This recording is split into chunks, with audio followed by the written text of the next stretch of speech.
The scream cut through the night before anyone could stop it. Elira Voss stood frozen at the edge of the training field, her hands still stained with crushed herbs, as 4 warriors dragged a girl through the mud and threw her at the feet of the most feared man in the Northern Territories. Alpha King Draven Ashcroft did not raise his voice. He never needed to. He simply looked down at the trembling girl and asked one question. Who let her cross the border? No one answered. The silence itself was an answer, thick and suffocating, pressing down on every soldier standing in that courtyard. Elira had heard the stories long before she ever set foot near Blackthorn territory. They said King Draven had not smiled in 5 years. They said he broke alliances the way other men broke bread, without thought, without regret. They said his own council feared to bring him bad news because the messenger sometimes did not survive the telling. She had come only to deliver medicine to a sick child in a border village. She had not meant to be seen. But a patrol had caught her near the tree line an hour before dusk, and now she stood in the king's courtyard, waiting to learn whether the rumors were true. Draven turned toward her slowly. His eyes were the color of storm clouds, flat and unreadable, and when they landed on her, Elira felt something she had not expected. Not fear, curiosity. She held his gaze instead of lowering it, and a ripple of unease moved through the gathered soldiers, as if she had broken a rule no one had ever written down. You are not from the accused village, Draven said. It was not a question. No, Elira answered. Her voice did not shake. I am a healer. I was crossing back from delivering medicine when your men found me. Healers do not carry weapons, he said, glancing at the small blade strapped to her thigh, the one every traveler carried for protection against wolves that were not pack. Healers who travel alone at night do, she said. A murmur passed through the crowd. No one spoke to the Alpha King that way. No one lived long after doing so, according to the stories whispered in taverns 3 territories away.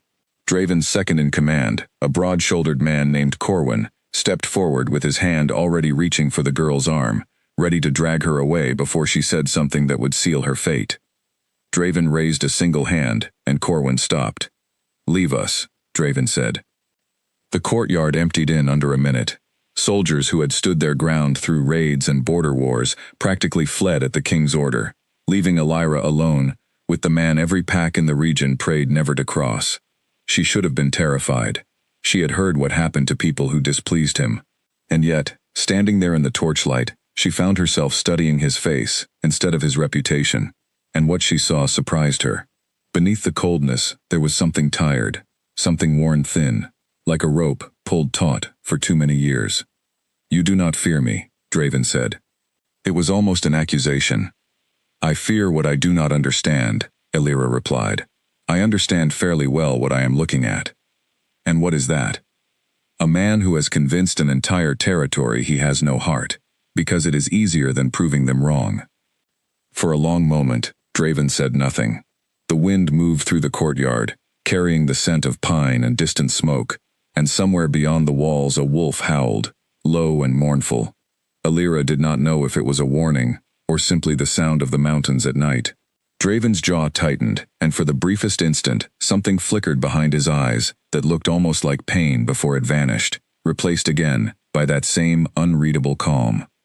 You will stay here, he said finally. Elira blinked. I have a home, a patient waiting on medicine I have not yet delivered. The medicine will be delivered by one of my healers within the hour. You will remain in Blackthorn until I decide you are not a threat to my territory. That is not a decision, that is a sentence. Call it what you like. She wanted to argue. Every instinct told her to fight this, to demand her freedom the way she had demanded his attention only moments ago. But something in his voice told her the conversation was already finished, that he had made a decision and would not be moved from it. Not by pleading, not by anger, not by anything she could offer him tonight. So instead she asked the only question that mattered. Why? Draven's eyes moved over her once, slow and searching, as though he were trying to solve a puzzle he did not yet have all the pieces to. Because you looked at me like I was a man, he said quietly, and not a monster. I would like to understand why. He turned and walked away before she could respond, his long coat sweeping against the stone, leaving her standing alone in the torchlit courtyard, with her heart pounding harder than it had any right to. Behind her, the gates of the fortress groaned shut, sealing her inside the home of the most feared Alpha King in the north. She was given a small room near the eastern wing, plain but clean, with a narrow bed and a window that looked out over the mountains. A servant named Leora brought her supper and refused to meet her eyes, whispering only a warning before she left.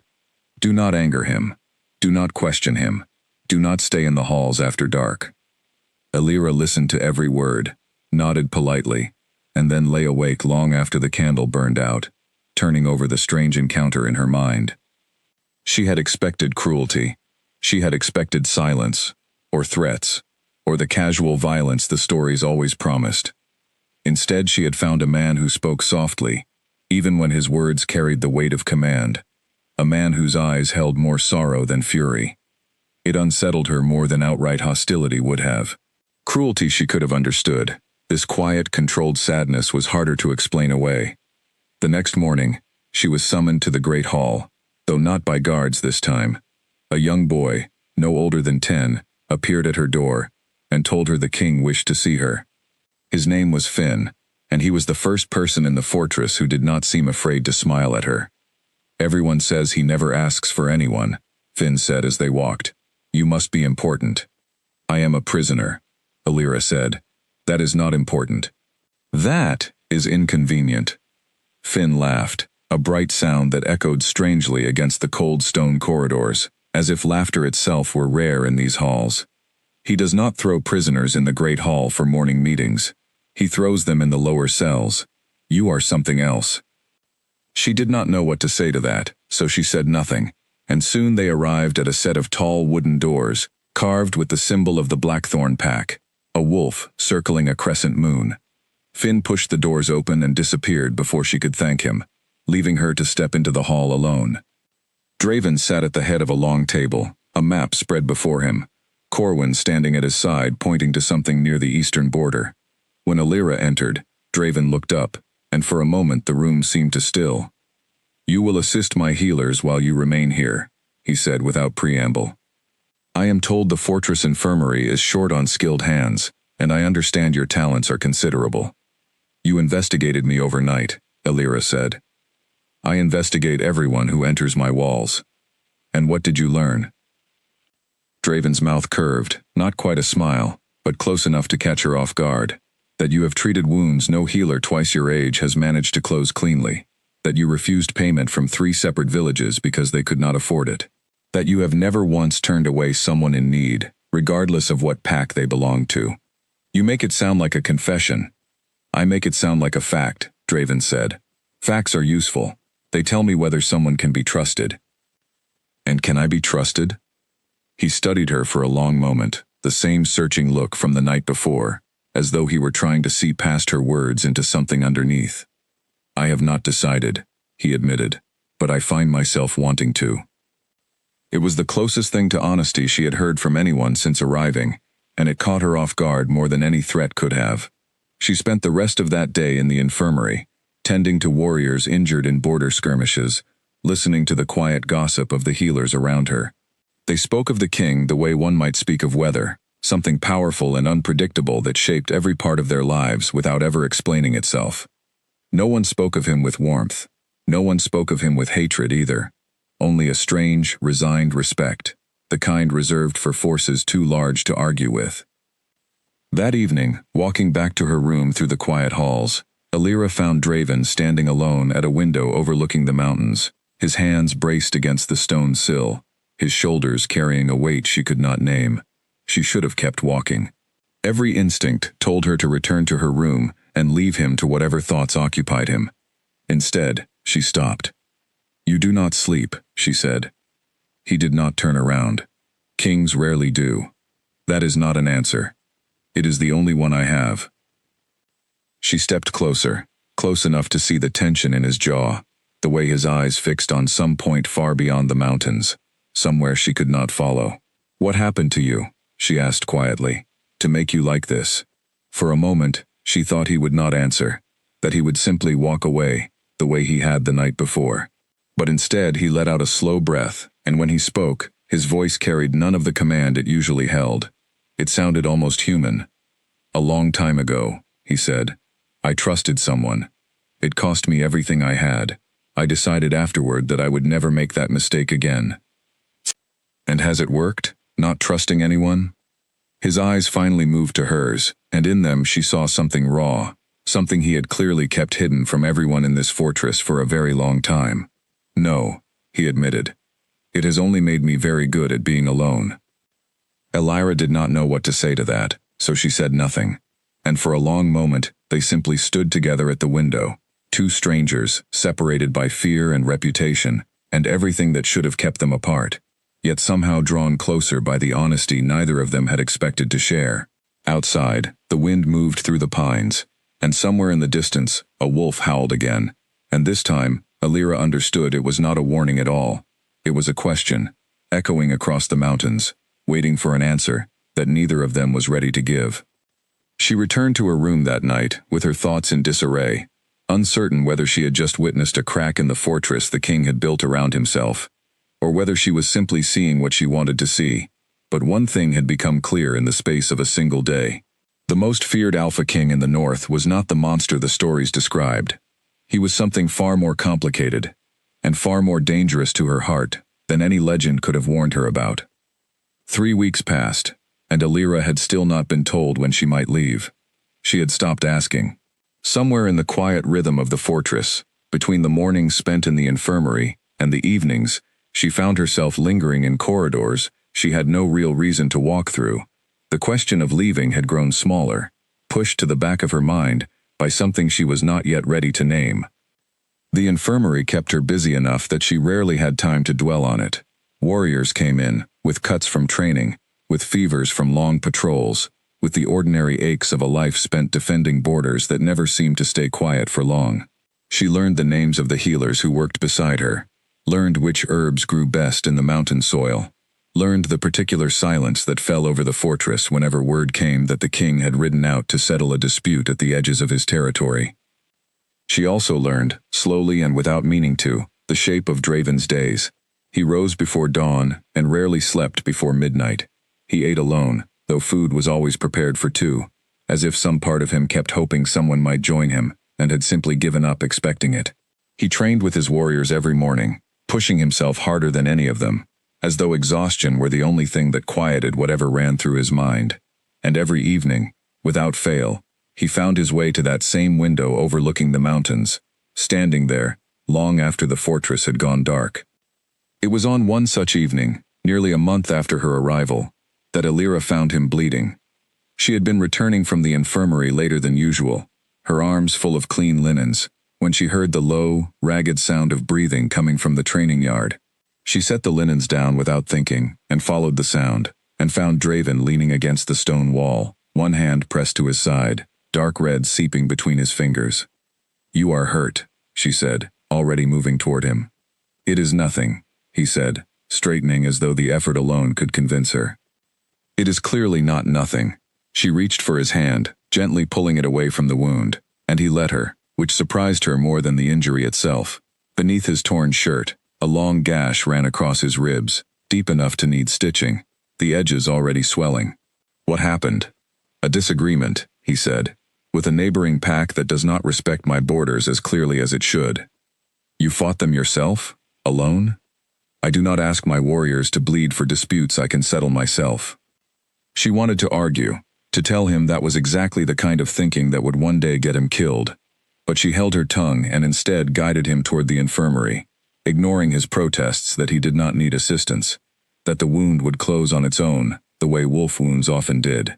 She had heard the stories about shifters healing faster than ordinary men, but a wound left untreated could still fester, could still turn a strong man weak with fever, and she was not about to let pride cost him his life. He sat still while she worked, watching her hands with an intensity that made her fingers unsteady, though she refused to let it show.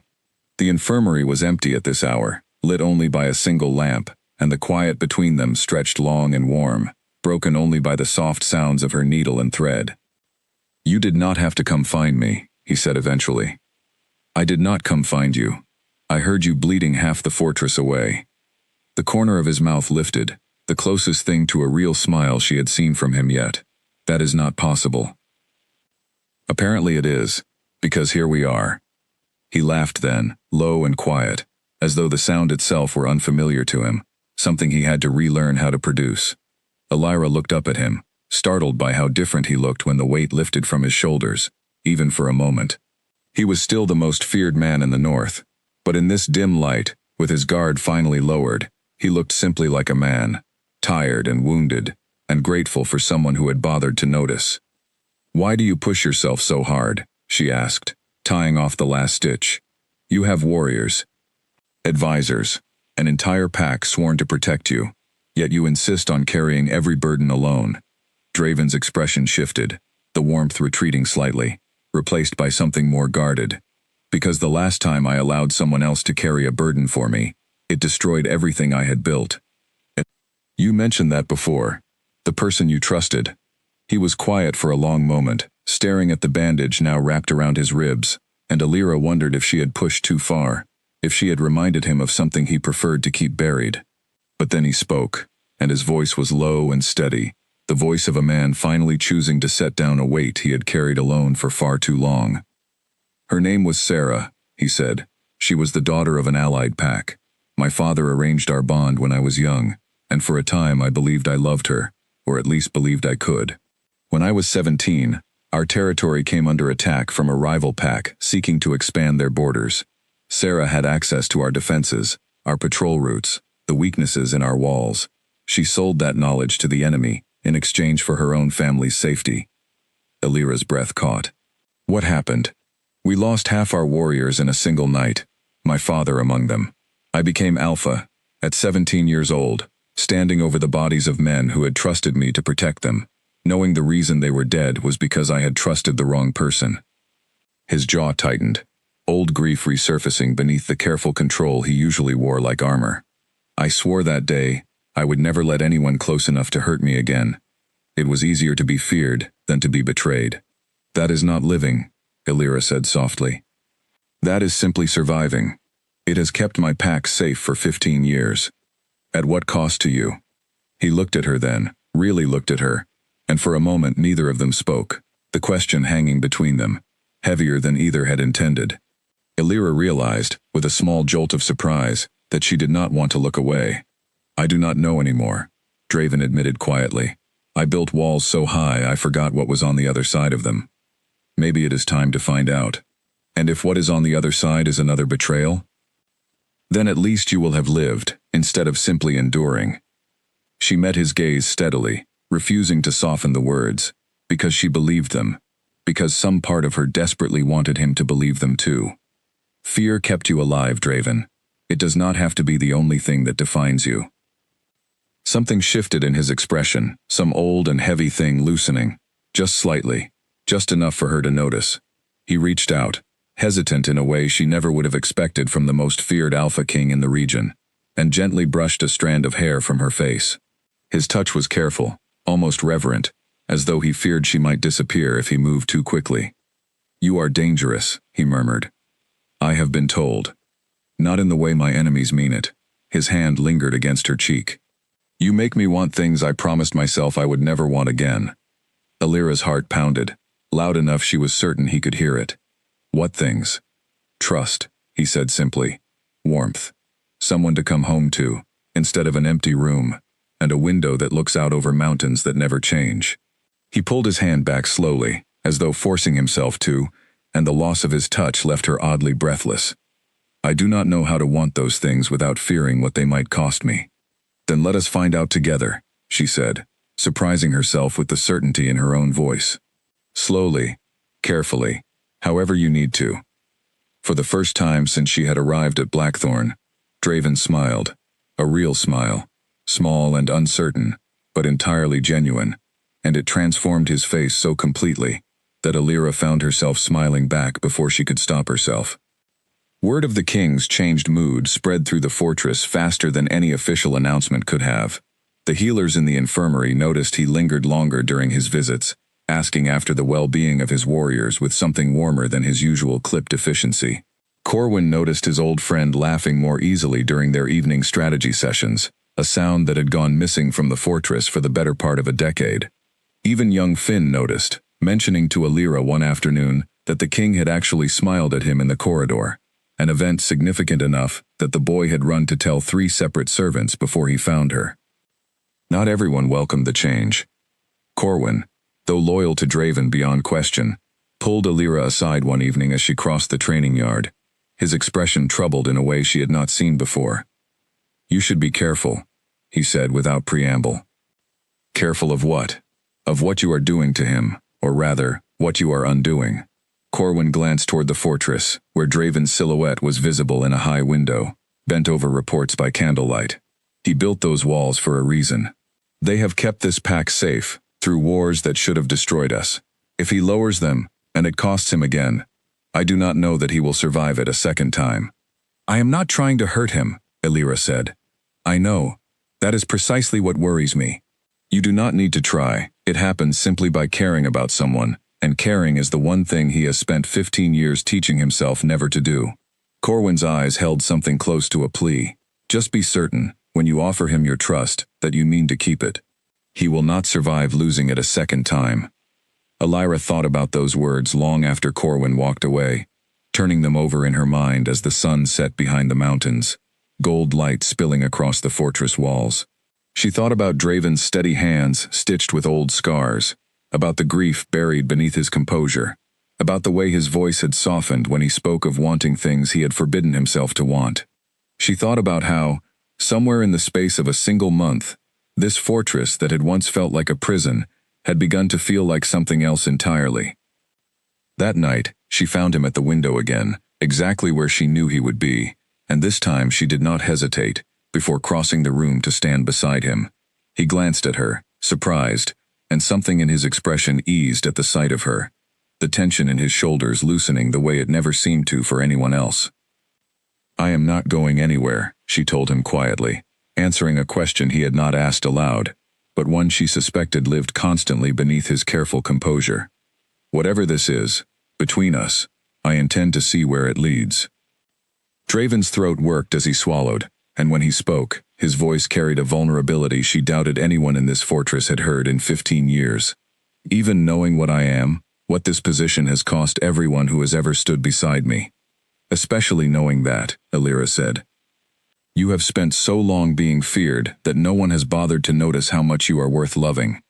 He turned fully toward her then, and for a long moment neither of them moved, the space between them charged with something neither was ready to name, but both could clearly feel.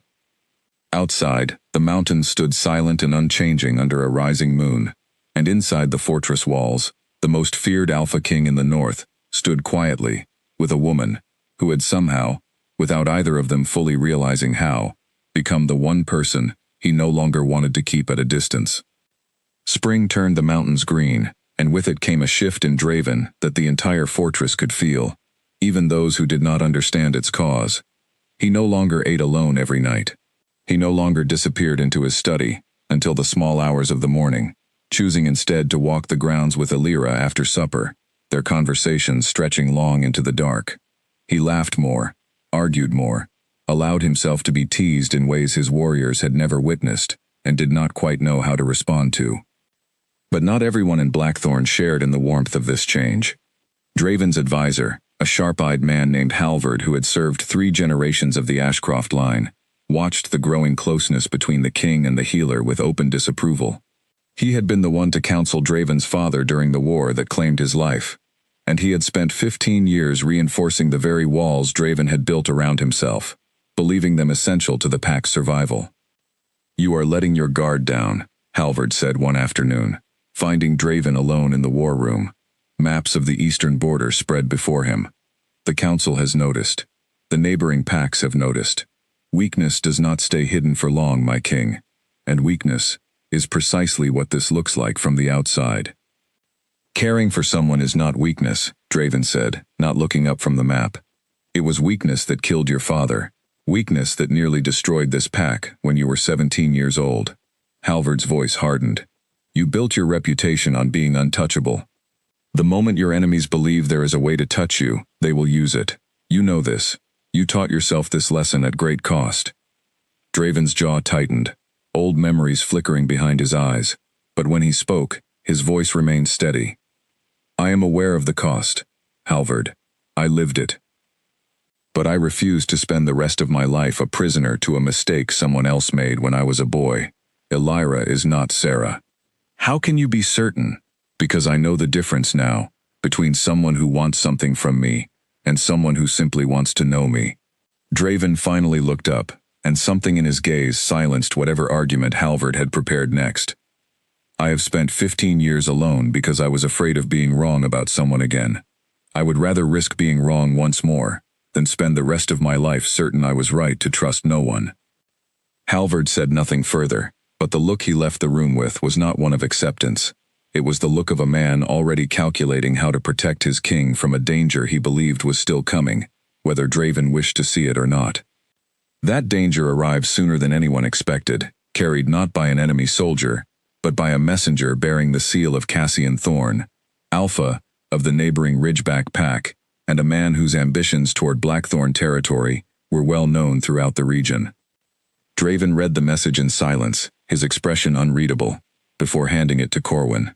The letter was polite on its surface, an invitation to a gathering of regional alphas meant to discuss trade routes and border agreements. But beneath the pleasant language ran a current of challenge that no one in the room mistook for anything but what it was. He wants to see for himself, Corwin said, reading the letter twice over. The rumors of your softening reputation have reached him. He wants to know if there is truth to them, and how it might benefit him if there is. Then we will not give him the satisfaction of finding weakness, Draven said. Elira, standing near the doorway with a tray of tea she had brought without being asked, felt a chill move through her at his words, though she said nothing. She had heard enough about Cassian Thorn during her weeks in the fortress to understand the danger he represented. A man who built his power not through open conflict, but through patient manipulation, waiting for his rivals to show even the smallest crack before exploiting it without mercy. The gathering took place 3 weeks later, in a neutral territory nestled between the two packs' borders, a grand hall built specifically for occasions when alphas needed to meet without the risk of one pack's soldiers outnumbering another's. Draven brought a small retinue, Corwin among them, and though Elira had not been invited, she insisted on accompanying the healers assigned to tend any injuries that might arise during the negotiations. Unwilling to remain behind, while Draven walked into a room she instinctively distrusted. Cassian Thorn was younger than Elira had expected, with an easy, charming smile that did nothing to soften the calculation behind his eyes. He greeted Draven with exaggerated warmth, clasping his hand, as though they were old friends, rather than rivals, who had spent a decade circling each other's borders with careful hostility. Draven Ashcroft, Cassian said, his gaze sweeping past the king to land, briefly, deliberately, on Elira standing near the edge of the hall. I had heard rumors that the great Alpha King had finally found something worth softening for. I did not believe them, of course. But seeing is believing, is it not? You did not travel this far to discuss my personal affairs, Draven said evenly. No, Cassian agreed, his smile widening. I traveled to discuss trade routes, exactly as my letter said. But I confess, I am curious. The most feared king in the north, unguarded enough to bring his healer to a gathering of rivals. That is not the man the stories describe. Perhaps the stories were never entirely accurate. Perhaps, Cassian said, though his tone made clear he did not believe it, and something in the way his gaze lingered on Elira sent a fresh wave of unease through her, a feeling she could not quite name but trusted regardless. The negotiations themselves proceeded without incident, trade routes discussed and agreed upon with the careful formality such gatherings demanded. But Elira noticed, throughout the long afternoon, how frequently Cassian's attention drifted toward her, calculating something she could not begin to guess at. When the gathering finally concluded, and Draven's retinue prepared to depart, Cassian approached her directly, his warriors keeping a respectful distance. You must be quite remarkable, he said, to have thawed a man frozen solid for 15 years. I did not thaw anyone, Elira said carefully. I simply treated him like a person. A dangerous thing to do with a man like Draven Ashcroft. Cassian's smile did not reach his eyes. Kings who allow themselves to care about something inevitably discover that something can be used against them. I would advise caution, healer. Not for his sake, for yours. She did not respond, unwilling to give him the satisfaction of a reaction, but the warning followed her the entire journey back to Blackthorn, settling into her thoughts like a stone she could not quite dislodge. When she finally shared the exchange with Draven that evening, his expression darkened in a way she had not seen since the night they first met. "He is testing the boundaries," Draven said, "looking for a way to turn my feelings for you into leverage against my pack." "Should I leave?" Elira asked, the question costing her more than she expected it to. "If my presence here creates a weakness he can exploit, perhaps it would be safer for everyone if I returned to my own territory." "No." The word came out sharper than he intended, and he softened it immediately, reaching for her hand. "I will not let fear dictate my choices again. I made that mistake once already, and it cost me 15 years of a life half-lived. Cassian Thorne can circle this territory as long as he likes. He will not find the weakness he is searching for, because what I feel for you is not a weakness at all." "Then what is it?" "The only thing in 15 years that has made me feel like more than a king," Draven said quietly. "It is the reason I am still willing to be afraid, when fear has been the one thing I promised myself I would never allow to control me again." Elira leaned into him, and for a moment the weight of Cassian's warning receded, replaced by the steady comfort of Draven's presence beside her. But the unease did not fully disappear, and in the weeks that followed, reports began filtering in from Blackthorn's border patrols that suggested Cassian's interest in the territory extended far beyond simple curiosity. Ridgeback scouts had been spotted near the eastern villages more frequently than usual. Trade caravans traveling through neutral territory had reported strange questions from Ridgeback merchants, questions about the healer who had captured the Alpha King's attention, about her routines, her origins, the villages she had once called home. Corwin brought the reports to Draven personally, his expression grim. "He is building a picture of her," Corwin said, "learning everything he can, the way a hunter studies a trail before setting a trap. Increase patrols along the eastern border," Draven ordered. "And I want 2 warriors assigned to Elira at all times, whether she agrees to it or not. She will not appreciate being guarded. I do not care what she appreciates. I care that she survives whatever Cassian Thorne is planning." When Elira learned of the arrangement, she protested exactly as Corwin had predicted, arguing that she was not some fragile thing requiring constant protection, that she had survived 23 years without a king's warriors trailing her every step. But Draven remained resolute, his usual calm giving way to something closer to desperation, as he explained, haltingly, the fear that had begun to consume him since the gathering. "I lost my father because I trusted the wrong person," he said, his voice raw in a way she had rarely heard from him. "I will not lose you, because I failed to protect you from someone I already know cannot be trusted.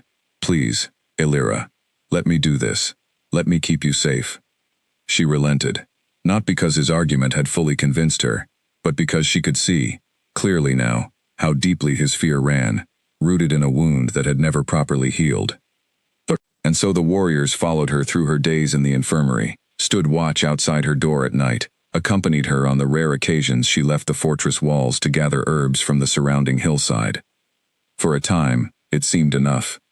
The reports of Ridgeback interest in the territory slowed, and the fortress settled back into its familiar rhythms, Draven and Elira's bond growing steadier and more certain with each passing week, tested by Cassian's warning, but not broken by it. Draven began speaking, for the first time, of a future he had never allowed himself to imagine, a bond ceremony that would formally recognize Elira as his mate before the entire pack, a life built on something other than fear and isolation. But Cassian Thorne was not a man who abandoned a plan simply because his first attempt had been noticed. He was, as Draven had warned, a hunter, patient and precise, willing to wait as long as necessary for the perfect moment to strike. And that moment, though neither Draven nor Elira yet realized it, was already being prepared, quietly, carefully, in the shadowed halls of Ridgeback territory, where a very different kind of trap was being set, one that would test everything Draven had rebuilt of himself, in the months since a healer had walked calmly into his courtyard and refused to look away from the man everyone else called a monster. The accusation arrived on a morning that had started like any other. Elira was in the infirmary, grinding herbs for a fever tonic, when Corwin appeared in the doorway with an expression she had never seen him wear before, something between fury and dread. Behind him stood 2 Blackthorn warriors flanking a Ridgeback messenger, the man's hands bound, his face pale with fear. "What is happening?" Alira asked, setting down her mortar and pestle. "A caravan was attacked near the border 2 nights ago," Corwin said, his voice tight. "Ridgeback traders, returning from a trade meeting in the Southern Territories. 3 of them were killed. The survivors claim they saw a woman matching your description near the site before the attack began." The words landed like a physical blow. "That is not possible. I have not left the fortress grounds in weeks, not without an escort, and certainly not toward the border." "I know that," Corwin said. "Everyone who knows you knows that. But Cassian Thorne is demanding you be handed over for judgment under regional law, which allows any Alpha to try an accused party for crimes against their pack, provided the accusation is formally lodged and witnessed." His jaw tightened. "He has 3 witnesses, all Ridgeback, all conveniently certain of what they saw." Alira's stomach turned cold. "This is what you warned me about, what Cassian was building toward." "Yes." Corwin's expression was grim. "And it is worse than we feared.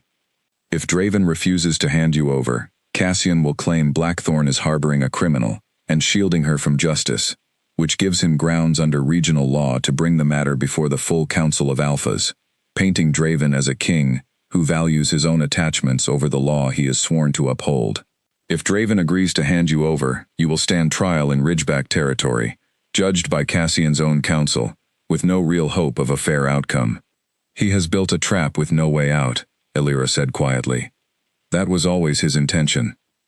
They found Draven in the war room, already surrounded by his advisors, the formal accusations spread across the table before him.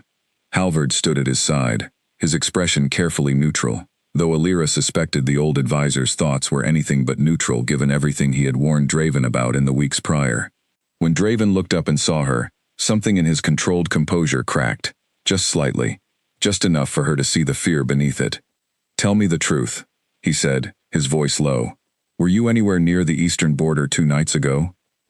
"No," Alira said firmly. "I was here, in the fortress, exactly where your warriors can confirm I was, every hour of every day for the past month." "I know," Draven said. "I am not asking because I doubt you.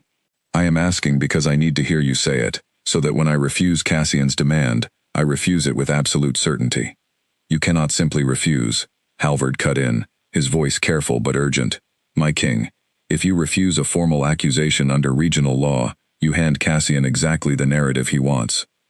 He will tell every Alpha in this territory that you value one woman above the laws that bind us all, that you are willing to shelter a criminal rather than see justice served. Packs that have stayed neutral will begin to question your judgment. Alliances we have spent years building could crumble." "And if I hand her over," Draven said, his voice hard, "she stands trial before a council stacked entirely with Cassian's own people, judged by witnesses he has clearly bought or coerced, with no chance of a fair verdict. That is not justice, Halvard. That is a sentence disguised as a trial." "I understand the stakes for her," Halvard said quietly. "I am asking you to consider the stakes for everyone else in this fortress, everyone who depends on you to make choices with a clear head, not a wounded heart." The room fell silent, the weight of the impossible choice pressing down on everyone gathered. Alira watched Draven's face, saw the war being fought behind his eyes, the king who had spent 15 years building his reputation on cold, calculated decisions, now faced with a choice that offered no path toward both wisdom and mercy at once. She stepped forward before he could speak, before the burden could settle entirely on his shoulders alone. "There is a third option," she said. "Let me go to the council myself, not as a prisoner handed over by Blackthorn, but as someone requesting a hearing on my own terms, with my own witnesses, before a neutral panel, rather than Cassian's chosen judges. It is within regional law to request a neutral tribunal when the accused believes the original court is compromised." Corwin's eyes widened slightly. "That is true. It is rarely invoked, because it requires the agreement of a majority of neutral Alphas to convene, but it exists." "Then we convene it," Draven said, some of the tension leaving his shoulders, though his eyes still carried the sharp edge of fear he had not fully released. "I will send word to every neutral Alpha in the region today. We will demand a fair hearing, exactly as regional law allows." "Cassian will fight it," Halvard warned. "Let him fight it," Draven said. "He built this trap believing I would either abandon her or abandon my judgment. He did not account for a third path, because he does not understand what it means to fight for someone, rather than simply possess them. The following days passed in a tense blur of messengers riding out to neighboring territories, carrying formal requests for a neutral tribunal, while Draven's advisors worked to secure the support needed to convene one. Illyra spent the waiting hours in the infirmary, trying to keep her hands busy, trying not to think too much about the possibility that the neutral alphas might side with Cassian regardless, swayed by his influence, or simply unwilling to involve themselves in a dispute that did not directly concern their own territories. Draven visited her each evening, though the warmth that had grown between them over the past months now carried an undercurrent of strain neither could fully hide. He held her hand longer than usual during these visits, as though memorizing the feeling of her fingers laced through his, as though some part of him feared this fragile happiness might be taken from him before he had the chance to fully claim it. "I am frightened," he admitted one night, his voice quiet in the darkened room. "I have faced enemy warriors without flinching. I have stood against packs twice our size, and never once felt what I feel now, watching a court decide whether you will be allowed to remain free." "We will get through this," Illyra said, though she was not entirely certain she believed it herself. "I built walls for 15 years to protect myself from exactly this feeling," Draven said, "and I would tear down every one of them again, without hesitation, simply to have found you." He pressed his forehead gently against hers, his breath unsteady. "I cannot lose you to a trap someone else set to punish me for finally allowing myself to care about something." "You will not lose me," Illyra said, cupping his face in her hands, willing herself to believe the words, even as fear coiled tight in her own chest. "Whatever happens at that tribunal, we will face it together. That much, at least, Cassian Thorn cannot take from us." The neutral tribunal convened 8 days later, in the same grand hall where Cassian had first laid eyes on Illyra, though this time the atmosphere carried none of the polite formality of a trade negotiation. 5 alphas from territories unaligned with either Blackthorn or Ridgeback sat as judges, their expressions carefully neutral as Cassian presented his witnesses. 3 Ridgeback traders who described, in unsettling detail, a woman matching Illyra's appearance standing near the site of the attack. When it came time for Illyra to speak, she rose calmly, though her heart pounded fiercely beneath her composed exterior, and presented the truth as simply and clearly as she could. She had not left Blackthorn territory in over a month. Warriors assigned to her protection could confirm her location every hour of the days in question. She had never traveled anywhere near the eastern border where the attack had occurred, and had no possible motive to harm traders from a pack she had never had any dealings with. Corwin testified next, followed by the 2 warriors who had shadowed her every movement for weeks, their accounts detailed and consistent, painting a clear picture of a woman who could not possibly have been where Cassian's witnesses claimed to have seen her. The neutral alphas listened carefully, exchanging quiet glances, and Illyra allowed herself a small flicker of hope as she watched their expressions shift from careful neutrality toward something closer to skepticism, directed at Cassian's case. Then Draven rose to speak, and the hall fell utterly silent. He did not speak as a king defending his territory's honor, nor as an alpha protecting a political alliance. He spoke, for the first time in front of witnesses from across the region, as a man defending someone he loved, his voice steady, despite the vulnerability in every word. "I have ruled Blackthorn for 15 years, he said, "and in that time, I have made every decision from a place of calculated distance, believing that attachment made a king weak, that trust made a king a target. I built a reputation on being untouchable, and I succeeded, at the cost of becoming someone I no longer entirely recognized." He glanced toward Illyra, and something in his expression softened even as his voice remained firm. "This woman changed that. Not because she asked me to change, but simply because she treated me as a person worth knowing, rather than a king worth fearing. I will not stand here and pretend that does not matter to me. It matters more than any political consequence Cassian Thorn hopes to inflict upon me for admitting it." He turned to address the tribunal directly. "The evidence presented against her is thin, coerced, and conveniently timed to serve one alpha's ambitions toward my territory. I ask this council to judge based on the facts before you, not on whatever narrative Cassian Thorn hoped you would believe before you ever walked into this hall." The tribunal deliberated for less than an hour before returning with their verdict. The accusation against Illyra was dismissed, The witness's testimony deemed unreliable and likely coerced, and Cassian Thorne was formally warned against bringing further baseless accusations before the council, a rebuke that visibly shook his composed exterior for the first time since the proceedings began. As the hall emptied, Cassian approached Draven one final time, his charming smile now entirely gone, replaced by something colder and more dangerous. "You won this round," he said quietly, "but do not mistake it for the end. A man who has shown the entire region exactly what he is willing to fight for has also shown me exactly where to aim." "Then aim," Draven said, his voice carrying no fear now, only steady resolve. "I have spent 15 years being untouchable and alone. I would rather be touchable and loved than return to what I was before." Cassian said nothing further, simply turned and walked away, but Alira, watching him go, felt the same cold unease she had carried since their first meeting, settle deeper into her bones. The tribunal had ended in their favor, but something in Cassian's final words told her this was far from over, that the most dangerous move in his plan had not yet been played. She was right to be afraid. Within a fortnight, that fear would prove far more justified than either of them could have imagined. The illness began quietly, so quietly that at first no one thought to be alarmed. Alira woke one morning with a dull ache behind her eyes, dismissing it as simple tiredness from the tension of the past weeks. By midday, the ache had spread through her limbs, a heaviness that made even lifting her herb pouches feel like a struggle. By evening, she could no longer stand without Draven's arm steadying her, her skin pale and clammy, despite the warmth of the fortress halls.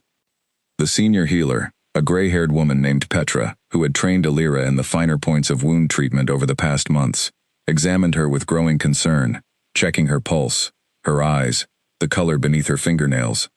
When she finally straightened, her expression had gone grim, in a way that made Draven's blood run cold. "This is not a fever," Petra said quietly. "The pattern is wrong. Fevers build slowly and break with sweat." This came on within hours, and there is a faint discoloration beneath her nails I have only seen once before, many years ago, in a case involving wolfsbane poisoning. "Wolfsbane," Draven repeated, the word landing like a blow. "She has not been near wolfsbane. It does not grow anywhere near the fortress, and she has not left the grounds in weeks." "Then someone brought it to her," Petra said.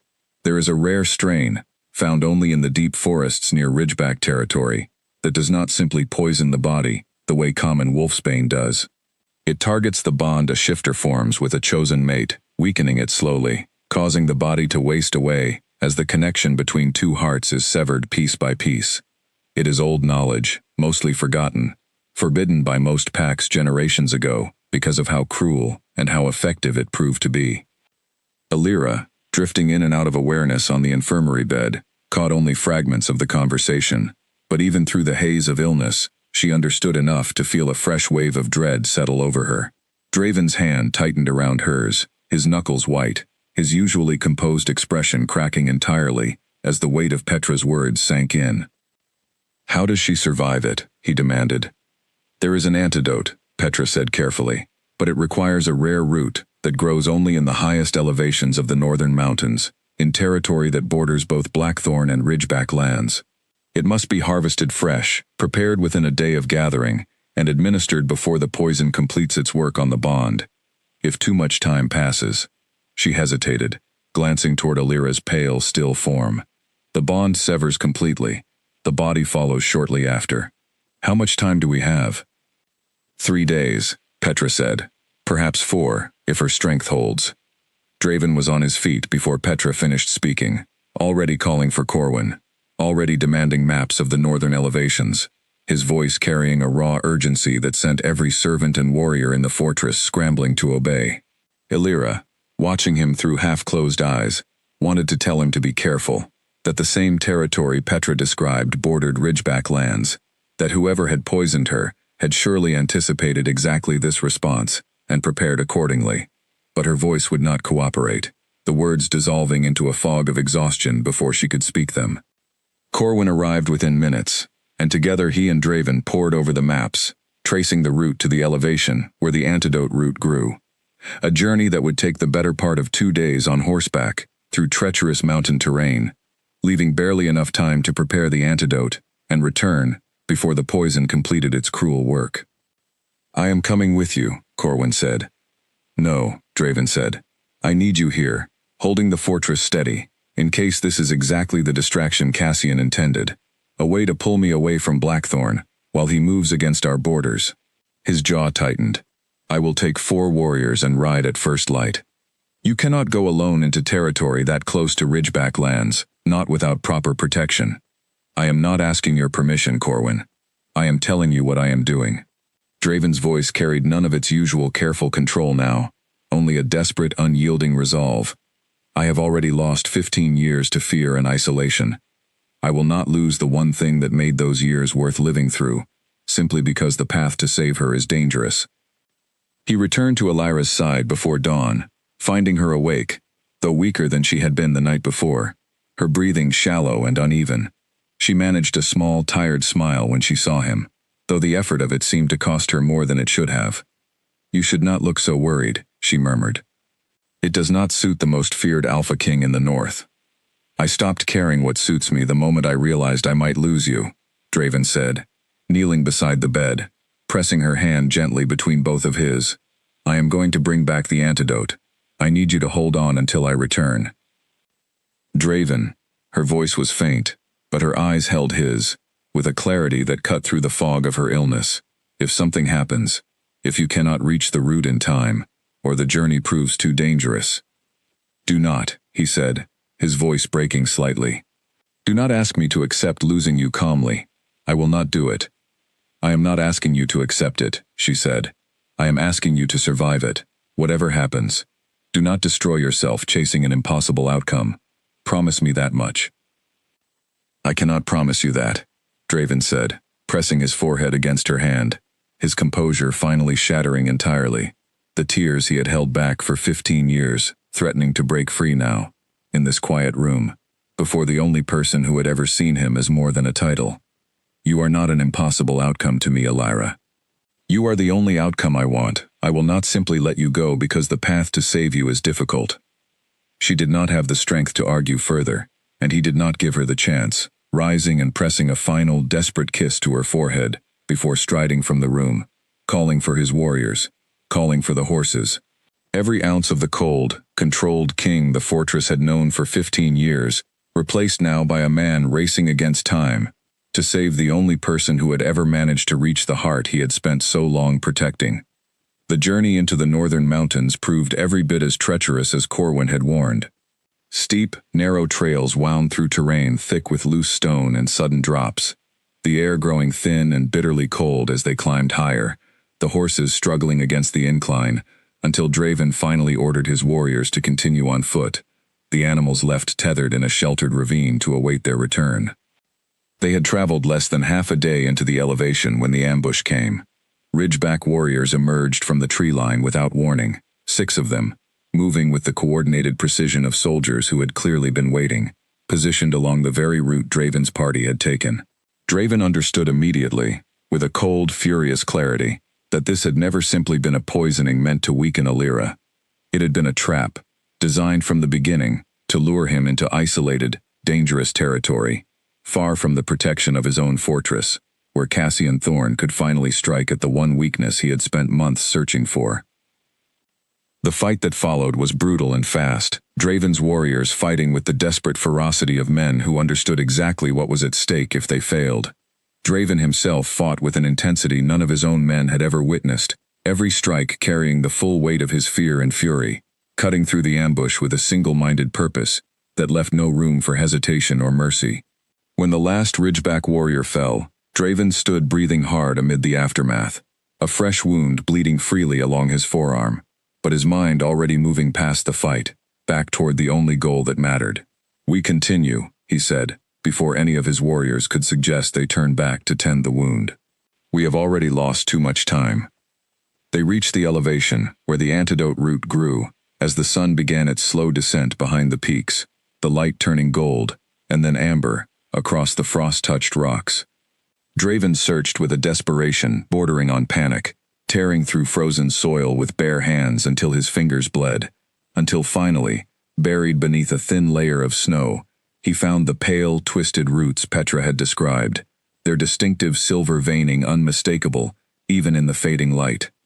He gathered as much as he could carry, wrapping the roots carefully in cloth to preserve their potency, and began the punishing descent back toward the horses, driving his exhausted warriors through the night rather than risk the additional hours a night's rest would cost them. By the time they reached Blackthorn's gates, Draven had not slept in nearly 2 full days, his wound from the ambush left untreated, his body running purely on desperate momentum, but he did not stop, did not pause even to acknowledge the relieved cries of the warriors, who threw open the gates at his approach. He found Petra already waiting in the infirmary, and thrust the roots into her hands the moment he crossed the threshold. "Is she still?" "She is holding on," Petra said, already moving to prepare the antidote, her hands quick and practiced, despite the urgency in her expression. "But barely, my king. The bond has weakened significantly in your absence. We do not have much time left." Draven crossed to Alira's bedside, and the sight of her nearly brought him to his knees on its own. She had grown thinner in the days he had been away, her skin almost translucent, her breathing so shallow he had to watch closely to be certain her chest still rose and fell. Her eyes fluttered open at his touch, unfocused at first, then slowly finding his face, recognition dawning through the haze of her illness. "You came back," she whispered, her voice barely audible. "I told you I would," he said, his own voice rough with exhaustion and unshed emotion, holding her hand as though it were the only solid thing left in a world that had nearly come apart around him. "Petra is preparing the antidote now. You are going to be well again. I need you to hold on just a little longer." "Draven." Her fingers tightened weakly around his. "I do not want you blaming yourself, whatever happens. This was never your fault." "Do not speak as though this is already decided," he said, his composure cracking further with every word she spoke, the fear he had held at bay through 2 days of desperate travel, finally beginning to overwhelm him, now that he was so close, so terrifyingly close, to either saving her or losing her entirely. "You are not leaving me, Alira." "Not now, not after everything we have found in each other." Petra returned with the prepared antidote, a dark, bitter-smelling liquid that she carefully measured into a small cup, her expression tense with the knowledge that timing now mattered more than anything else. "She needs to drink all of it," Petra said. "It will taste unpleasant, and it may cause some sickness before it takes effect, but it is the only chance we have."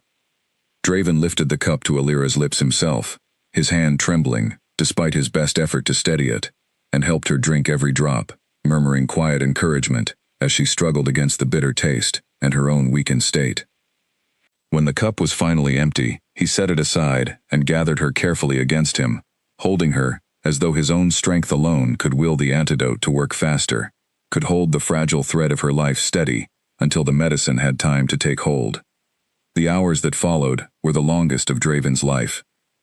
Alira's condition worsened before it improved, exactly as Petra had warned, her body racked with sickness as the antidote fought against the poison already coursing through her, her breathing growing so labored at one point that Draven very nearly called for Petra to try something else, anything else, terrified that he had returned too late, despite every desperate effort to save her. He did not leave her side through any of it, holding her hand, speaking to her in a low, steady voice, even when she could no longer respond, refusing to let himself imagine a future in which this fight ended, any way other than the one he was praying for, with an intensity he had not allowed himself to feel about anything in 15 years.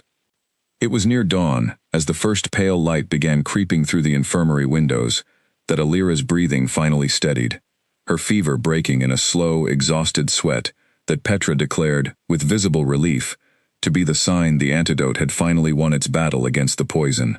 Draven, who had not slept in nearly 3 days, found himself unable to move from her side even then, watching over her through the final hours of darkness, as though his vigilance alone might be what carried her the rest of the way back to health. She woke fully 2 days later, weak but lucid, her eyes finding his the moment consciousness returned, and the relief that broke across Draven's face in that moment was unlike anything the fortress had ever witnessed from their king. A raw, unguarded joy that stripped away every last trace of the cold, untouchable ruler he had spent 15 years perfecting. But even as Alira slowly recovered her strength in the days that followed, both of them understood that the danger had not passed. Cassian Thorne had proven he was willing to use poison and ambush.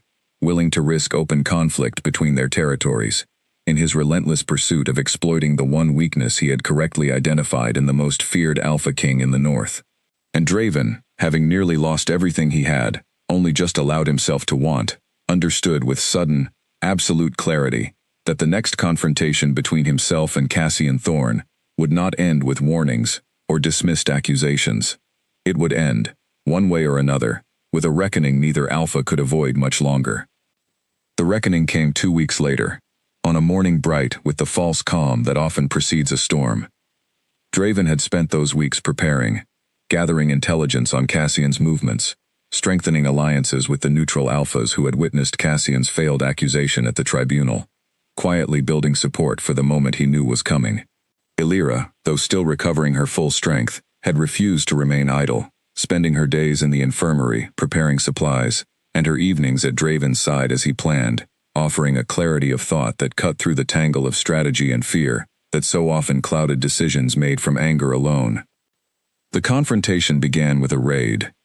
Ridgeback warriors struck at dawn against a Blackthorn border village, burning grain stores and scattering livestock in a calculated act of provocation, clearly meant to draw Draven's forces into open conflict on ground of Cassian's choosing.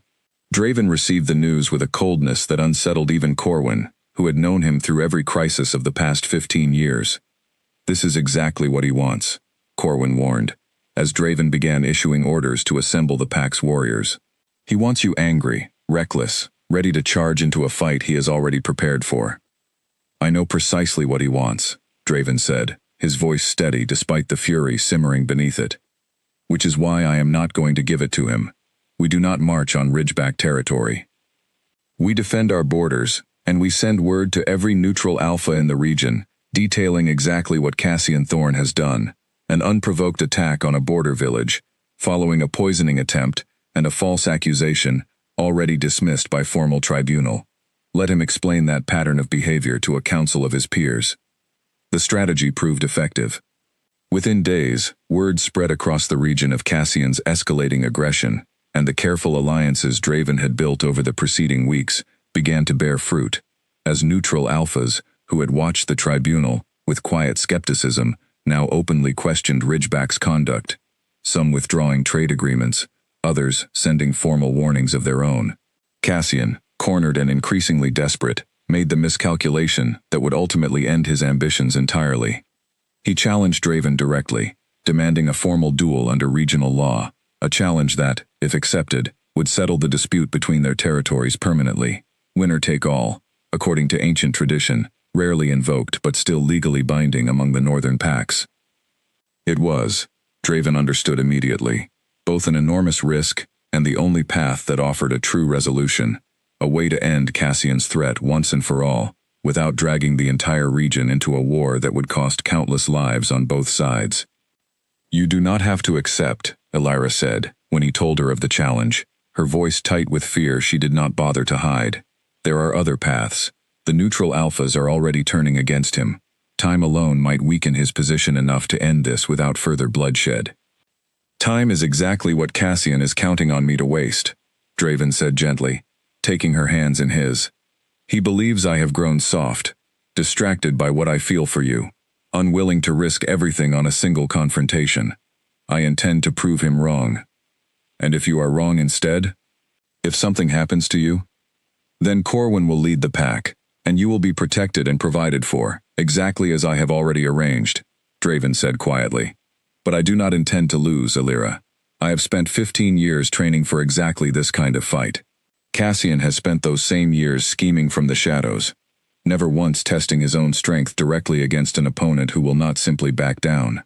His expression softened, some of the fear beneath his resolve finally visible. "I need you to trust me. One more time.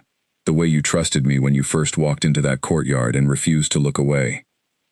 She could not argue against the conviction in his voice, though the fear did not leave her, settling instead into a quiet, steady presence she carried with her through the days leading up to the duel, watching Draven train each morning with an intensity that left even his most seasoned warriors in awe. The duel took place on neutral ground, the same territory that had hosted the tribunal weeks earlier, witnessed by Alphas from across the region who had gathered to see the outcome of a conflict that had consumed the northern territories for months. Illyra stood among Draven's retinue, her hands clenched tight enough to leave marks on her palms, watching as the two alphas faced each other across the cleared field, the morning sun casting long shadows between them. Cassian moved first, fast and precise, years of confidence in his own strength evident in every calculated strike. But Draven met each attack with a controlled ferocity that spoke to 15 years of carrying the weight of an entire pack's survival on his shoulders alone. The fight stretched on, brutal and exhausting, both alphas bearing wounds that would have ended a lesser fighter's resolve entirely, but neither willing to yield. The outcome of their territory's future, balanced on the edge of every strike. It was Draven's fury, finally, that turned the tide, a fury born not of hatred for Cassian himself, but of everything Cassian had cost him and Illyra both, the poison, the false accusation, the ambush in the mountains that had nearly claimed his warriors' lives. When the final exchange came, Draven moved with a speed and precision that left no room for Cassian's calculated schemes to save him, ending the duel decisively, his opponent yielding at last on the ground before him, defeated in the open confrontation he had spent months avoiding through shadow and manipulation instead. The gathered alphas confirmed the outcome according to regional law, stripping Cassian of authority over disputed border territories and formally warning Ridgeback Pack against further aggression toward Blackthorn lands, a resolution that finally, definitively, ended the threat that had shadowed Draven and Illyra's growing bond since the very night Cassian first laid eyes on her. But victory had come at a cost Draven had not fully accounted for. As the crowd began to disperse, Draven's legs finally buckled beneath him, the accumulated toll of the duel, the sleepless nights of preparation, and the deep wound Cassian had managed to land during their final exchange, all catching up to him at once. He collapsed to his knees in the very field where he had just secured his victory, and Illyra was moving before she had even fully processed what was happening, pushing through the gathered crowd to reach him. "Draven!"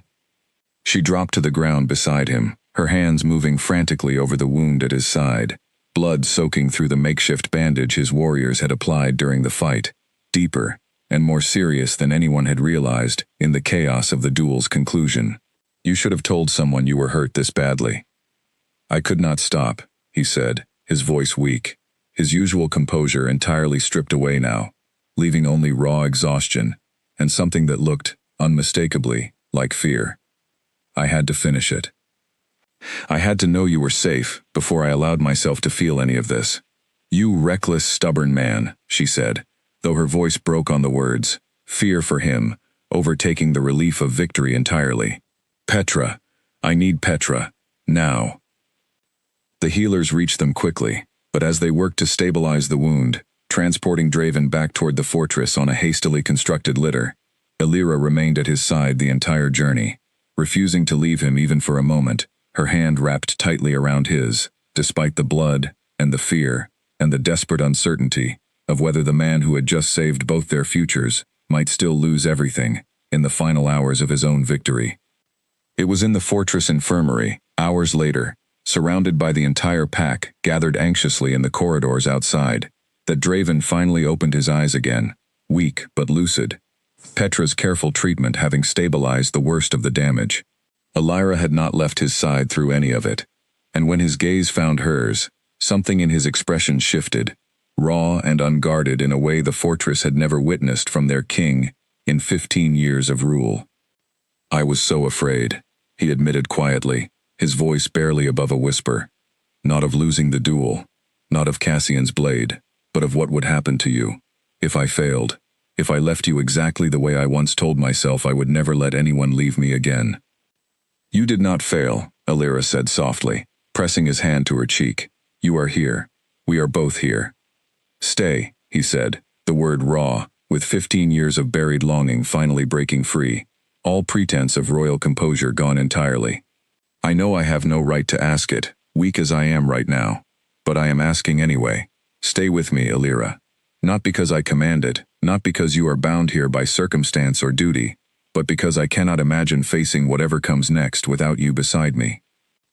"I was never planning to leave," she said, her own voice thick with emotion, leaning down to press her forehead gently against his.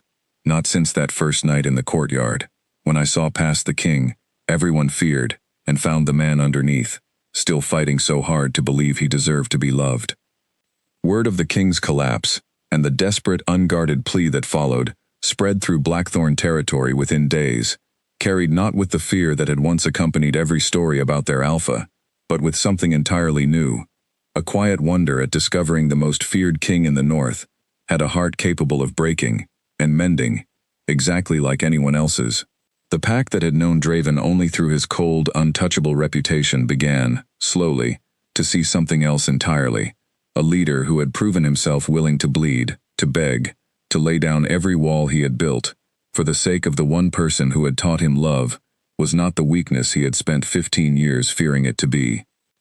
Draven's recovery took the better part of a month, and Alira remained at his side through every stage of it, tending his wounds with the same careful devotion she had shown from the very first night they met, though the dynamic between them had shifted entirely, no longer healer and reluctant king, but two people who had fought, separately and together, for the right to choose each other openly. When he had finally regained enough strength to stand before his full pack once more, Draven called for a gathering in the Great Hall, the same hall where he had once ruled through fear and cold distance alone.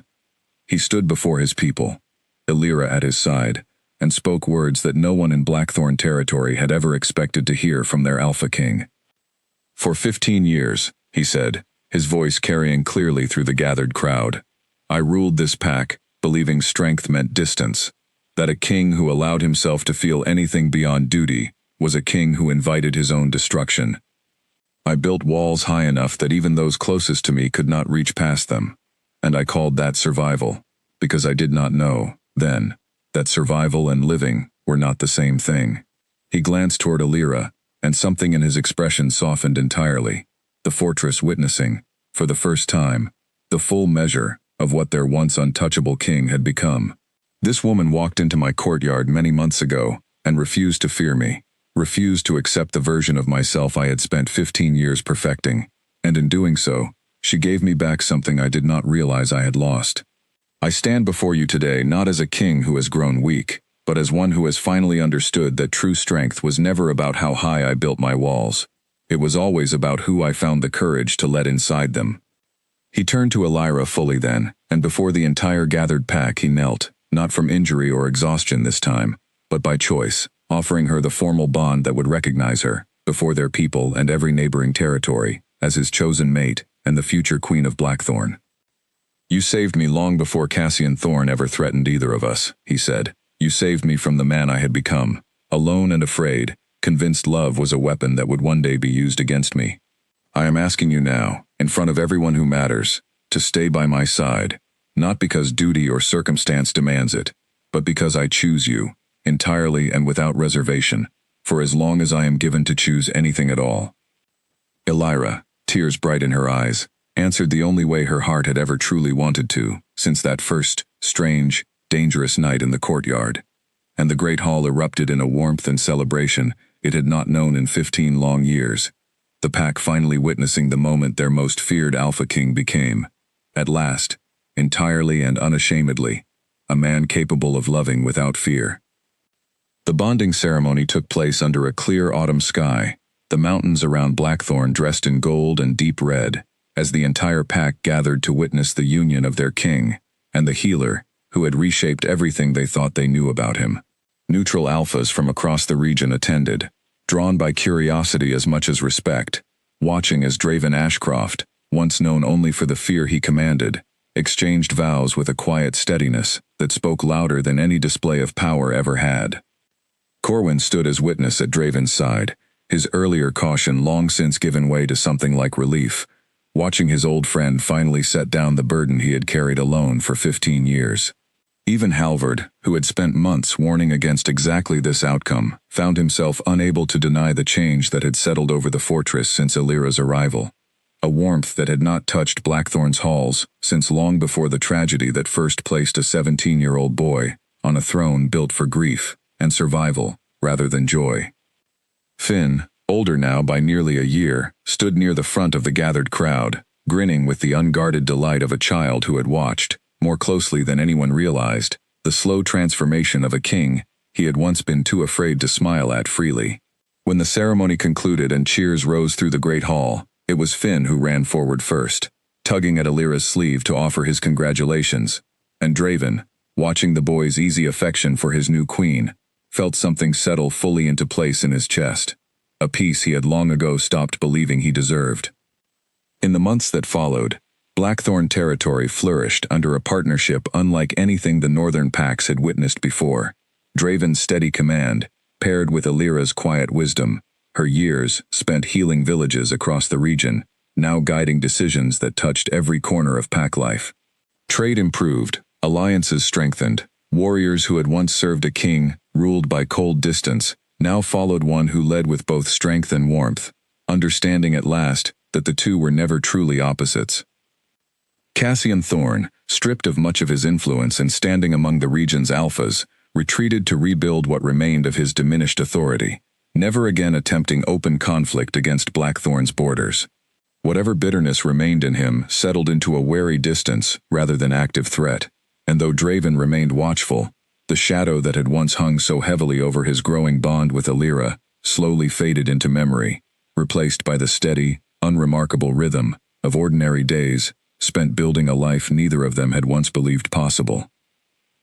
There were quiet mornings spent walking the training yard together, Draven teaching Alira the basics of self-defense despite her protests that healers had little need for such skills, only to watch her disarm him within a month with a satisfied smile that told him clearly she had needed no such lessons at all. There were evenings at the window overlooking the mountains, a place that had once symbolized Draven's isolation, now transformed into their favorite spot to simply sit together in comfortable silence, watching the sun sink behind peaks that no longer felt unchanging and cold, but familiar and warm, witness now to a life built on trust rather than fear. Petra, watching the couple from across the infirmary one afternoon, nearly a year after the bonding ceremony, remarked quietly to one of the younger healers that she had never expected, in all her years serving the Blackthorn pack, to see their king smile as easily or as often as he now did. The younger healer, who had only ever known Draven as the warm, approachable ruler he had become, could not quite picture the cold, untouchable figure the older healers still spoke of in hushed, half-disbelieving tones. A king, who had once gone years without laughter echoing through these halls. Alira, for her part, never forgot the fear that had shadowed those early months, the poison, the false accusation, the desperate ride into the mountains that had so nearly cost her everything. But she carried that memory not as a wound, but as a reminder of exactly how far Draven had been willing to go, how completely he had chosen to dismantle every wall he had built, simply for the chance to keep her safe and by his side. It made the quiet, ordinary moments that followed feel all the more precious. Each shared meal, each easy conversation, each night spent falling asleep beside a man who no longer needed the armor of fear to feel secure in who he was. Years later, when their own children ran laughing through the same courtyard where Alira had first been dragged before the most feared Alpha King in the north, Draven would sometimes find himself standing at that familiar window, watching the mountains turn gold in the evening light, and think back on the man he had once been, alone and untouchable, convinced that strength required distance, and that love was simply a weapon waiting to be used against him. He no longer recognized that man in himself, not truly, though he carried the lessons of those hard years forward, grateful in ways he had never expected to be for the healer, who had once refused to look away from him, and who had shown him, patiently and without demand, exactly what it meant to be loved, not despite his crown, but as the man who wore it. Blackthorn territory, once known throughout the region for the cold, unyielding rule of its king, became known instead for something far rarer among the northern packs, a leadership built on partnership rather than fear, on the understanding that true strength had never required a king to stand entirely alone. And though the stories told of Draven Ashcroft still spoke, sometimes, of the fearsome warrior who had once made rival alphas tremble at the mention of his name, they spoke now, more often, of the night the most feared king in the north had knelt before his entire pack and begged a healer to stay, proving to everyone watching that even the strongest walls could fall, when the right person finally found the courage to walk through them.